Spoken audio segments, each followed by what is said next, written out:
Assalamualaikum warahmatullahi wabarakatuh. Perkenalkan, saya Resa Anggesti dari Program Studi Pendidikan Guru Madrasah Ibtidaiyah STAI Miftahul Ulum Tanjung Pinang. Pada kesempatan kali ini, saya akan menjelaskan sedikit tentang mencintai bahasa Indonesia. Baik, pertama kita akan membahas tentang pentingnya berbahasa. Bahasa sendiri juga dapat digunakan untuk mewarisi pengetahuan. Pada saat menulis pun, kita bisa membuat pikiran kita lebih teratur dan terbuka. Selain itu, kita juga mempunyai waktu untuk berpikir dan memilih kata-kata yang akan kita gunakan. Namun, ketika kita berbicara, kita jadi lebih spontan. Ketika kita menulis, kita juga sulit untuk mengekspresikan semangat kita yang berbeda ketika kita berbicara. Semakin meningkatnya kemampuan berbahasa, maka kepercayaan diri kita juga akan semakin meningkat. Selanjutnya, dinamika bahasa Indonesia. Di Indonesia sendiri mempunyai 718 bahasa daerah yang berbeda.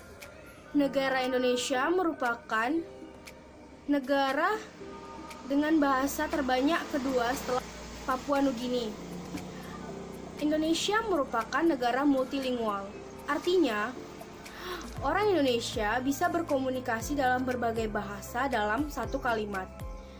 Keterampilan memilih kata menunjukkan bahwa kita dapat berpikir efektif. Pentingnya bahasa terletak pada bagaimana kita melatih otak kita untuk berhati-hati ketika ingin berkomunikasi. Orang yang multilingual merupakan orang yang memiliki kemampuan berpikir multikultural. Dia bisa berpikir dari sudut pandang yang berbeda.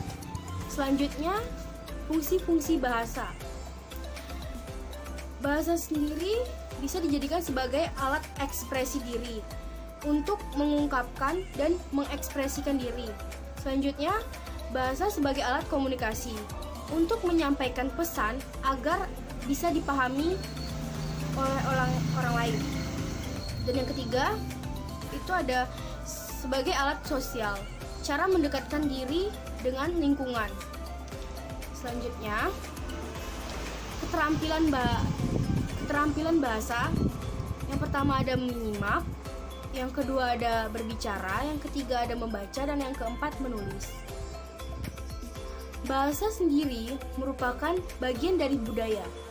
Jika sebuah bahasa lenyap, maka budaya pun akan ikut lenyap.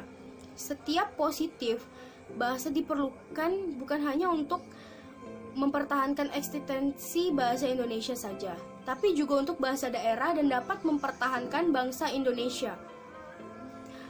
Bahasa Indonesia juga banyak menggunakan bahasa asing, bukan hanya bahasa Melayu, namun banyak juga bahasa lain seperti Inggris, Portugis, Belanda, dan masih banyak lagi yang lainnya.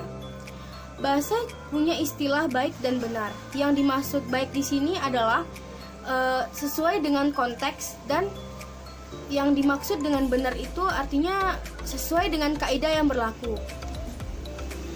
Sekian penjelasan dari saya. Terlebih dan terkurang mohon maaf. Wassalamualaikum warahmatullahi wabarakatuh.